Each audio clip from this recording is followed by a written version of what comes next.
জাত গেল বলে আপনি মানুষকে বোঝানোর চেষ্টা করেন যে ভাই আমি তোমারই ভাই, এরপরে আমার মনে হয় আমি চাইলেও তাকে খুন করতে পারবো না, আমি চাইলে তার ক্ষতি চাইতে পারবো না। শিক্ষক হিসেবে মিতু কেমন? খুব রাগী, সেটার কারণ ওরা সবাই খুব ইয়াং। সুয়াসান পাখি আমার। মিতু চ্যানেলাইতে স্বাগত, কেমন আছেন? খুবই ভালো, কেমন আছেন ভাইয়া? আমিও ভালো আছি। পড়াশোনার পাশাপাশি শিক্ষকতাও করেন, পুরো জার্নিটাই আমরা একটু শুনতে চাই। গানটা আমি খুব ভালোবেসে শিখেছি, যেহেতু আমার ফ্যামিলিতে কেউই নেই গানের, তো তখন নিজের ইচ্ছে থেকে শুনে শুনে গানের যেটা শেখা সেটা শিখতাম। আমি যখন ক্লাস 5-এ পড়ি, তো একটা সময় হলো কি আমার চারপাশের মানুষ বলা শুরু করলো যে ওকে গান গাইতে দেওয়া হবে না, নর্মাল যেটা হয়, যেহেতু আমরা মুসলিম ফ্যামিলির। তো একটা পর্যায়ে গিয়ে হলো যেটা আমি সব কিছু বাধা পেরিয়ে আমার একজন শ্রদ্ধেয় গুরুজি গোলাম রব্বানী রতন, ওনার হাত ধরে আমি ফুল গানে ঢুকে গেলাম। তো ওনাকে আমি বাবা বলে ডাকি। তো বাবার ইচ্ছে ছিল যে আমি আসলে একটা সময় ভালো শিল্পী যেটাকে বলে, শুধু পপুলার শিল্পী না, উনি চেয়েছিলেন যে আমি একজন যেন বুঝে শুনে গান করি। তো পরবর্তীতে যেটা হলো, আমি একটা রিয়েলিটি শোতে ছিলাম, সেখানে 2011 সালে চ্যাম্পিয়ন হই। চ্যাম্পিয়ন হওয়ার পর যেটা হয়, সবাই গানের পিছে দৌড়ায় বা টেলিভিশনের পিছনে দৌড়ায়। আমাকে আমার গুরুজি বললেন যে এখন তোমার গান শেখার সময়, তুমি এখন গান শেখার জন্য একটা সার্টিফিকেট পেলে। তো তখন আমার মনে হলো আমি তো গান শিখছি, তো আমি কেন, পরে বললো যে না, এটা শেখা না, আসল শেখা হচ্ছে এখন তোমাকে দর্শক জাজ করবে যে ও কী গায়, ভালো গাচ্ছে না খারাপ গাচ্ছে। তো তখন আমার মনে হলো, আমাকে বলা হলো যে পাবলিক বিশ্ববিদ্যালয়ে গান সঙ্গীত নামে একটা সাবজেক্ট আছে, আমি চাইলে সেখানে পড়তে পারি। তো আমার তখন মনে হলো যে আমি একটু পড়াশোনা করি, কারণ চান্স পেতে হবে, কারণ আমার ওই অবস্থাও নাই যে আমি আসলে অনেক টাকা পয়সা খরচ করে প্রাইভেটে পড়বো। বান্ডেল থাকলে প্রতি সেনমানিতে টাকা বাঁচবে। বিকাশ সেনমানি বান্ডেল কিনে জিতুন প্রতি লেনদেনে। তো এক পর্যায়ে তো সেখানেও আল্লাহর রহমতে আমি ভর্তি হয়ে গেলাম জাতীয় কবি কাজী নজরুল ইসলাম বিশ্ববিদ্যালয়ে। ওখানে প্রথমে ভর্তি হয়েছিলাম এবং কি পরবর্তীতে মাস্টার্সেও আমি ফার্স্ট হয়েই বের হলাম। তো তখন আমার টিচাররাই আমার মাথায় ঢুকালো যে হ্যাঁ, তুমি যখন ভালো গাও, যেহেতু স্টুডেন্ট ভালো, তোমাকে টিচিং প্রফেশনে আসতে হবে। তো সেই জায়গা থেকে মনে হলো ওকে ফাইন, হ্যাঁ আমার গুরুরা যেহেতু বলছে, সেই জায়গা থেকে হয়তো বা আমার মধ্যে কিছু আছে। তো সেই জায়গা থেকে শিক্ষকতায় পেশায় ঢোকা এবং এখন পর্যন্ত গবেষণার কাজ করছি। যেহেতু শিক্ষক, সেই ক্ষেত্রে তো গবেষণার কাজ করতেই হবে, আর পাশাপাশি গান করার চেষ্টা করছি। আপনি মূলত লোকগানের ক্ষেত্রে খুবই সমৃদ্ধশালী। একদমই না। এবং আপনার ভান্ডার অনেক বেশি, আপনি গবেষণাও করেন এই গান নিয়ে। আমরা একটা লাইন শুনতে চাই আপনার মুখে, একটু লোকগানের যে কোনো একটা পছন্দের লাইন। এখন যে গানটা আমাকে সবাই কোক স্টোরের মাধ্যমে একটা লালন অসাধারণ বাণী দিয়ে চিনেছিল, আর এই সময়ের আমি বলবো সব থেকে সুন্দর গান আমি বলবো সেই গানটি, আমি যে গানটি গিয়েছিলাম, কারণ দিন শেষে আমরা মানুষ, তো সেটার রেস ধরেই গাইবো হচ্ছে জাত গেল বলে কি আজ উপকার খানা, জাত গেল বলে সত্য কাজে কেউ নয় রাজি, সত্য কাজে কেউ নয় রাজি, সবই দেখি তা না না, জাত গেল বলে। লালনের গান আমাদের জন্য আসলে বাণীর মতো কাজ করে। বাংলাদেশের প্রেক্ষাপটে যখন জাতের বিভেদ করে অনেকে ফায়দা নেয়ার চেষ্টা করে, এই বিষয়টা একজন শিল্পী হিসেবে ভাবায় কিনা?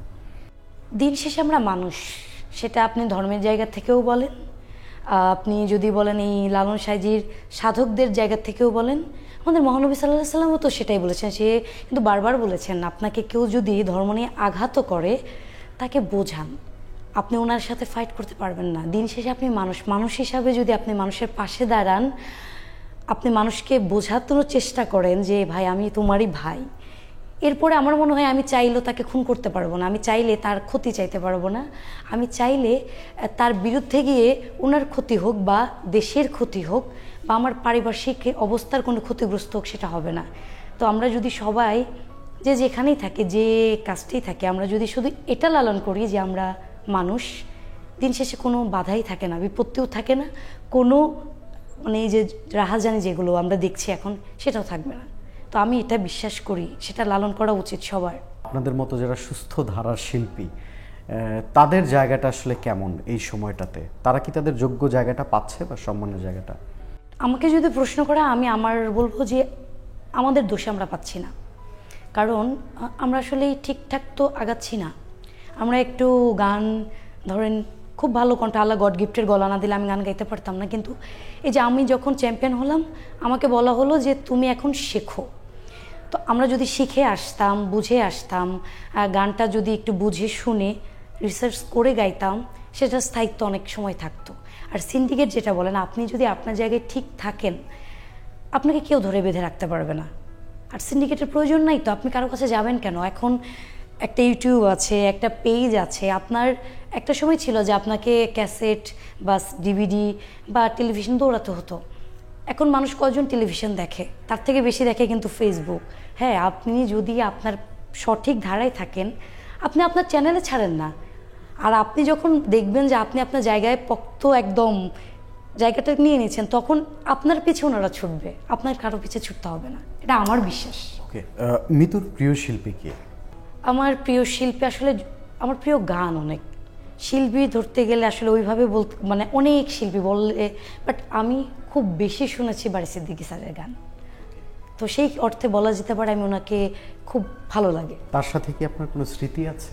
হ্যাঁ, আমি তখন অনেক ছোট, মঞ্চে অনেকবার দেখেছি তাকে, সালাম করেছি, বাট তার সাথে সেই পরিচয়টা ছিল না আমার এখন আফসোস হয় যে এখন যদি একটা বার তার সাথে বসে একটু কথা বলতে পারতাম তাহলে হয়তো অনেক কিছু নিতে পারতাম ওনার কাছ থেকে, কারণ উনি অনেক জ্ঞানী, মানে অনেক জ্ঞানী এবং খুব বুঝদার লোক ছিলেন, ওনার কাছ থেকে অনেক কিছু নেওয়ার ছিল, সেটা এখন পারছি না। যদি বারী সিদ্দিকীর মতো একজন কিংবদন্তি প্রয়াত শিল্পীকে আপনার সামনে পেতেন, তাকে কোন গানটা শোনাতেন? তার গানের কোন লাইনটা শোনাতেন?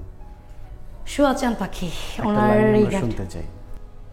সুয়াচান পাখি আমার, সুয়াচান পাখি আমি ডাকিতাছি তুমি ঘুমাইছো নাকি, আমি ডাকিতাছি তুমি ঘুমাইছো নাকি। শিক্ষক হিসাবে মিতু কেমন? আমি আসলে এখন যেমন দেখছেন আমি ওখানে পুরোই উল্টো, কারণ আমাকে ওরা সবাই ভাবে যে আমি খুব রাগী, সেটার কারণ ওরা সবাই খুব ইয়াং, স্বাভাবিক অর্থে যেটা বোঝে এখনকার সবাই, ওরা খুব ফাস্ট। হ্যাঁ, ওরা খুব গান পছন্দ করে, আর আমারটা একটু অন্যরকম, যখন দেখে একটু টেলিভিশনেও গান করি, সেই মানুষ তাদেরকে পড়াচ্ছে, স্বাভাবিক অর্থে ওদের একটু অন্যরকম কিউরিসিটি থাকে, তো আমি সবসময় ওদের সামনে রিজার্ভ থাকি। কিউরিসিটি মানে ম্যাডামের উপর একটু ক্রাশ খাওয়ার মতো? না, সেটা তো একটু আমরা যেরকম হই সেটা তো ওদের থাকেই, কারণ যেহেতু আমি একটু অল্প বয়সেই টিচার হয়ে গিয়েছি। বাট হ্যাঁ, ওরা কিন্তু আবার গ্রহণ করে খুব ভালোভাবে, যে একজন একটু বয়স্ক শিক্ষক যখন কথা বলবে আর একজন ইয়াং শিক্ষক যখন বলবে, জেনারেশনের অনেক গ্যাপ থাকলে কিন্তু কথাবার্তা অনেক গ্যাপ থাকে, তো আমাদের জায়গা থেকে একটু কাছাকাছি থাকে। ওরা যখন যেটাই বলে আমি খুব সুন্দর, ওকে ফাইন করো, সেটা খুব খারাপ হলেও আমি শুনি, শোনার পরে বলি যে আমি তখন ওদের ভালোটা আর খারাপটা দুটোই ওদেরকে বলি, তখন ওরাই বুঝতে পারে যে হ্যাঁ এটা তো ঠিক না মিস, তাহলে এটাই রাইট। আমি ওদেরটাই ওদের সামনে উপস্থাপন করতে পারি, বাট হয়তোবা যারা একটু সিনিয়র শিক্ষক তারা তো এভাবে হয়তোবা বলেন না, যার জন্য হয়তো ওদের খারাপ লাগে। বাট হ্যাঁ, মজা আছে যে ওদের মতো করে যদি ওদেরকে বোঝানো যায়, ওদের দিয়ে অনেক ভালো ভালো কাজ করা সম্ভব। ব্যক্তি জীবনে বিয়ে কবে করছেন, বা মিতুর বিয়ে কবে? আসলে কবে জানতে পারবো? এটা তো আল্লাহ লিখে রেখেছেন, যখন সেটাই হবে। বাট হ্যাঁ, সামনে ইচ্ছে আছে, যদি ঠিকঠাক মানুষ আসে জীবনে, ইনশাল্লাহ খুব তাড়াতাড়ি করে ফেলবো। এখনকার সিনেমাতে অনেক ভালো ভালো গান হচ্ছে, সিনেমা দেখা হয় কিনা হলে গিয়ে? হ্যাঁ, দেখা হয়, বাট খুবই কম। মানে আমি আমার এই জীবনে মাত্র 2বার সিনেমা হলে গিয়েছি। কি সিনেমা দেখেছিলেন? আমি দেখেছিলাম গুনিন, গুনিন সিনেমাতে ওটা খুব ভালো লেগেছিল বলে আমি আসলে আমার মনে হয়েছিল দেখা দরকার, সে জায়গা থেকে দেখেছিলাম। আরেকটা হচ্ছে সম্ভবত মনপুরা। সিনেমায় প্লেব্যাক করার ইচ্ছা আছে কিনা? হ্যাঁ আছে, আমি গুনিন সিনেমাতেও গান করেছি। তো সামনে ইনশাল্লাহ যদি কখনো কোনো সুযোগ হয় অবশ্যই করব।